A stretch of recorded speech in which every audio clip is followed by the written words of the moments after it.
Goldberg, we included a pulley. A pulley also includes an increase in potential energy, the greatest potential energy, and an increase in speed. Once you get to the screw, you can see that it is an example of friction. After the screw, we include an inclined plane. The inclined plane includes a change of velocity,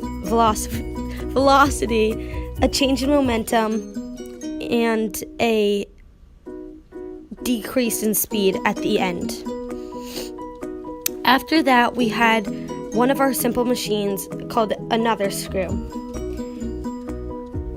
Once we finished with the screw, we had another inclined plane. That is another simple machine.